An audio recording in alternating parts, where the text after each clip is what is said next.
Let's get into the football. Football at 4 is here. Adam Caplan is here. And, of course, we have a lot of stuff to do. The Eagles, the tag expired, so you can no longer offer that tag. And before the segment started, I did not see that got done. So it looks like the Eagles, no tags for this season yet again. They will use it 5 times, Adam, 5 times in their history. The Eagles just do not like to use the franchise tag, do they? No, they don't. In fact, just for clarification, people keep quoting me, but they don't really know the context. You would have had to listen to our show. When I said the Eagles would use the franchise tag, all I said was they would use it if they thought it was necessary, if they felt they couldn't get a deal done with Gardner Johnson. That's all I said. Yeah. And, of course, what happens is once these news aggregators quote, it's like wildfire. They all do it, and then it's, what can you do? Yeah, It's just the way it goes. Well, the fact that they didn't use a tag specifically on him, does that tell people or tell you that they think they can get a deal done with C.J. Gardner Johnson? Well, it's been. Jeff and I were talking about this on our last show. The Eagles have this history of not letting great players walk. They just have this history of having an idea of how to get things done. I can't remember, other than Brian Dawkins, we all know what happened there. That's a little bit different. And the Eagles would tell you that the way that was handled was a mistake. Doc should have gone out the way he wanted. Obviously, he revived his career with Denver in a big way. But they don't have a history of letting great players walk. They just don't. In fact, we were trying to figure out, and we just couldn't come up with any, guys who they let walk who were not only good players for them, they'd have similar careers elsewhere. That just, other than Dawkins, we just couldn't think of one. Adam Caplan, Football at 4. Obviously, by the way, a deal just got done with Daniel Jones, a 4-year, $160 million deal. It is a $35 million per season deal. So there you go. Daniel Jones in New York, and the Giants are placing the franchise tag, it looks like, on Saquon Barkley. So you're going to get Jones and Barkley back with the Giants. So things are happening here at the last second, Adam Caplan. I know everybody's kind of looking what happened. We know Lamar Jackson got the tag. Oh, that's a big one. I want to talk about that, Mike. That's a major story. Here's why. And it's the non-exclusive tag, by the way. Correct. That is huge, because here's why. Any team that's looking for a quarterback, this is what happens. A non-exclusive, you could sign him to an offer sheet. If the Ravens would not match, they would get 2 first-round picks back. Here's the question for you, Mike. If you're running a football team, do you think Lamar Jackson's worth 2 first-round picks? It's so hard. And we were just talking about this before you came on last hour, is what do you do? If you're Baltimore, I totally get, like, just because Cleveland made a bonehead decision doesn't mean I have to run my organization poorly. So I don't have to follow what they did, even though he's saying, that guy got that deal, I'm better than him, I need that deal.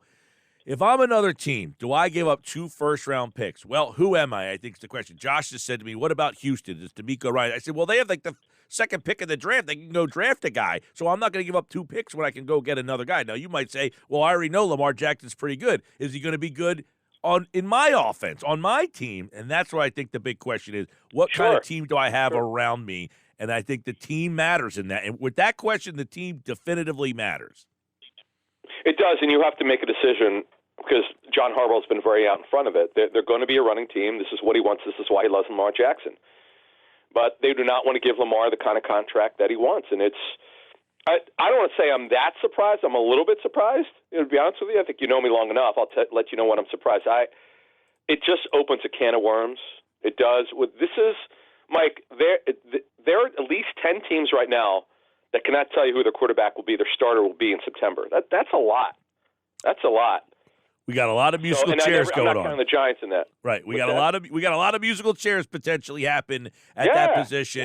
Yeah. Aaron Rodgers might be with the Jets here soon enough. We've got Carr who makes his decision. He's in New Orleans now. What's going to happen with Lamar Jackson? A lot of teams need quarterbacks. I mean, the Raiders need a quarterback. I mean, Tennessee, they might need a quarterback. Miami, they're trying to figure out what to do with if Tua, if they can trust him. There's a lot happening here in the next 6 days.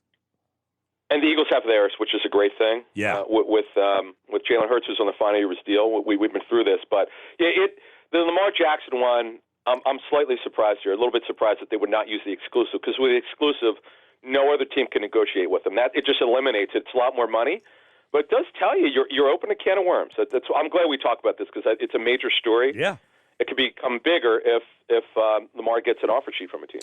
Football 4, Adam Caplan. The Eagles, by the way, coaching staff, they still have a couple openings they need to fill here. And this is interesting because they let one guy walk. He got hired 2 minutes out the door. Denard Wilson, speaking of Baltimore, he's the new defensive backs coach in Baltimore. And the Eagles now need a linebacker coach, a quality control coach, and a defensive back coach. And if there's concerns by the fact that they let Wilson go. It's a big deal. I don't want to underestimate this. Let's not forget, Mike, the Eagles had the number 1 rated secondary. They had, let's see, James Bradbury, I believe, was a second-team All-Pro, if I'm not mistaken. Darius Slay was a Pro Bowler. Gardner Johnson obviously would have been an All-Pro had he not had the lacerated kidney. He had a breakouts, and he was great. I mean, when you have this type of success, Marcus Epps, by the way, pretty good football player, right? Who should get a good free agent deal. You have to ask yourself this question: how in the world do you let this happen? That you let this, and by the way, he has great command. You talk to the Eagles about him; he's recognized. If Denard Wilson was not their best assistant coach, he's clearly one of the best. I understand that they had some sort of disagreement, as Moshe and I found out the last 24 hours. Nick Sirianni, he can't let this happen. This is not good, Mike. This is not January. We're in March now. Where do they think they're going to get a great defensive backs coach? We'll see who it is. Now, DK McDonald will be the in-house candidate, but I don't know who the outside guy will be. We'll have to see. But it's just not good. The timing is not good, and the guy's a terrific coach. Well, why, real quick, on the defensive coaching side, what is the connection with Matt Patricia? Why would his name be connected to the Eagles?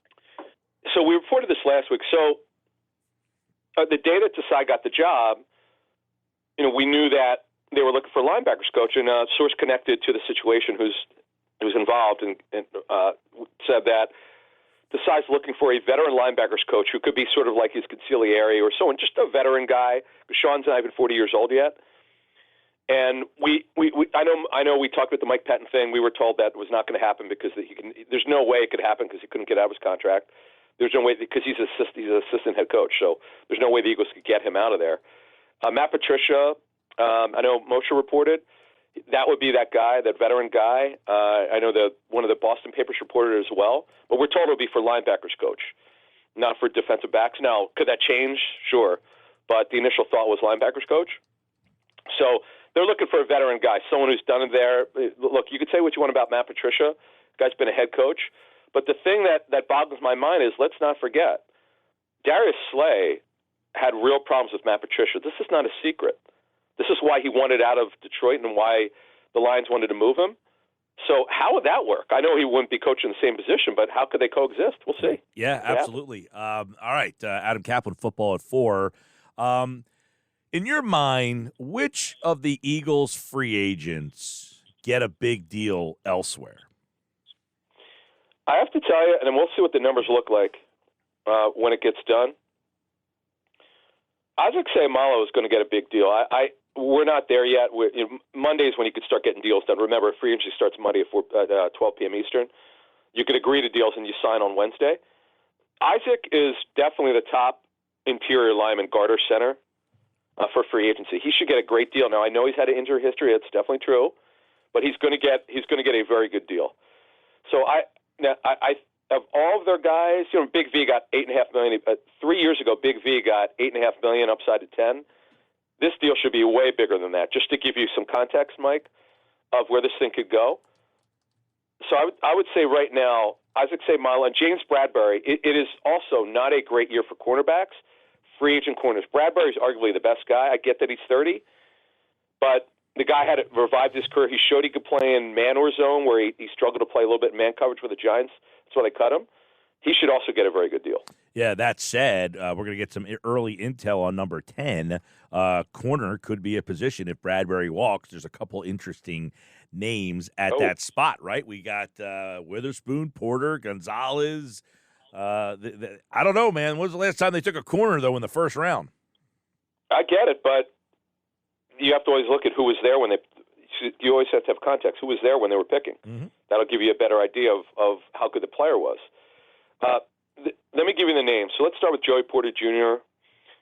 Very good combine workout. Well, mid first round guy. He might be more of a trade down candidate. And we know the Eagles certainly could look to trade down at 10. We'll see. Their history, try to get more picks. Devin Witherspoon is arguably the best corner for this draft. I don't think he gets past Eagles at 10 or 10, 12 area. Gonzalez is very good, Oregon corner. But the guy that you didn't mention of the list I sent you, Lucas Van Ness. The Eagles are looking for an edge rusher. Terrific, out of Iowa. He's going to go somewhere between 5 and 15. He's terrific. He could play in a 34 front, a 43 front. The Eagles do both. He's long. He's really well liked by the scouting community. That's a guy to keep an eye on. Again, we're only in March now. We have pro days, visits, private workouts, and all that. Just wanted to whet everybody's appetite with the draft a little bit. And then also, Mike, we'll have a little bit more on our show that drops Thursday morning on free agency. We dropped some stuff on some guys to keep an eye on at running back in particular on our last show. We'll have a little bit more on Thursday. Then we drop everything that we're holding and getting more confirms on. We'll drop that on Monday, as we did 3 years ago with Byron Jones. We'd never been that strong in any free agent Eagles since we've done the show. That was probably our strongest one. And they were down, as you know, they were down to the wire on him. But I guess they're probably thankful they didn't get him. But unfortunately, he's got that awful knee injury, and it's a shame. Yeah, he just got released, by the way.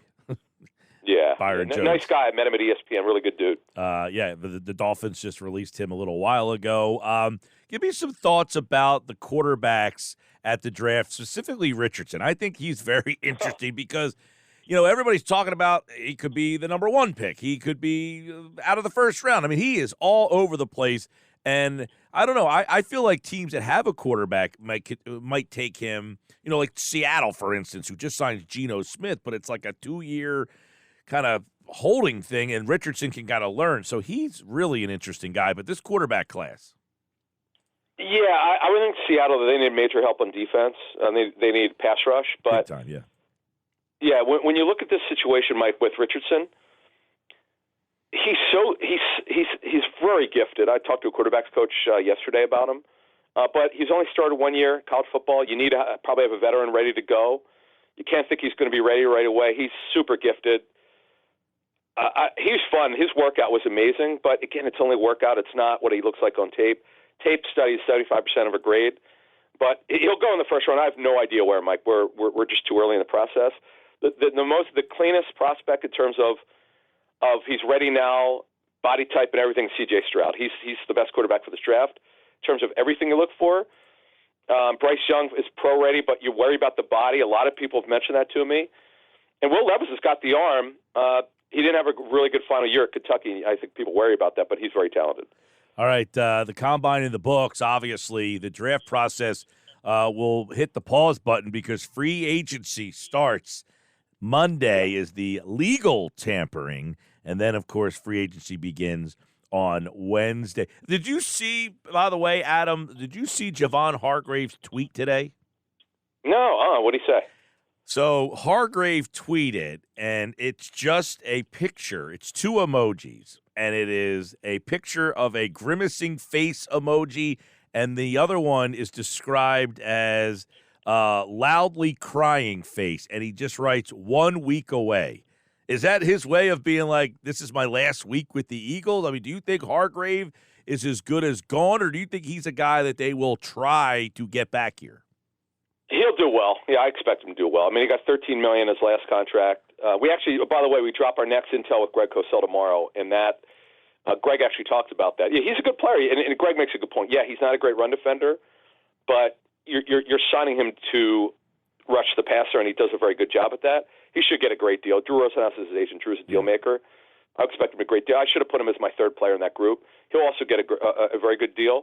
But he is 30, though. That's the interesting thing. I'm interested to see what he gets on the open market. Yeah, me too. And last one, everybody is talking about Bijan Robinson.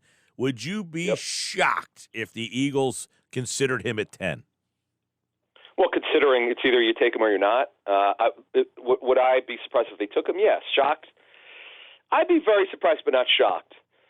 This is not what we call, Mike, a great elite class of rookies. It's just not. There are a lot of very good football players. It's not a lot of blue chippers. He's a blue chip prospect, there's no doubt, but he's a running back. Yep. you have to ask yourself this question: how committed would you be? I know he's got versatility, but how much would you be committed to running the football? That's not really the Eagles. So that's to answer your question, Mike. That's not really them, but I just remembered my lesson when I reported this during the draft of 17 with McCaffrey. Yeah. Actually, a little secret, Mike. I don't know if I talked about this before. I almost didn't report it because I thought it was going to be wrong. But I had very good sourcing on it. But I'm like, they're not going to do this. Watch if he's there. But just my luck. But no, of course they didn't come close to drafting because he went way before them. And they took Derek Barnett. And remember, the fans wanted Reuben Foster, Mike. Reuben Foster. Yeah, that's funny because, well, and you know this, Adam. This will be one because the Eagles have that 10th pick and then they have the 30th. So it's like, hey, we have a luxury. And by the way, Sanders made out today because now two backs are all – Josh Jacobs and Barkley both got tagged. So that's two backs off the market. So Sanders is going to be another interesting one. It all starts on Monday. Adam's back for a preview of that on Friday's edition of Football at 4. And don't forget the Intel tomorrow, the Inside the Birds podcast, InsideTheBirds.com. Those guys have you covered as well. All right, Adam, appreciate it, bud. Thank you. All right, Adam Caplan at Caplan NFL.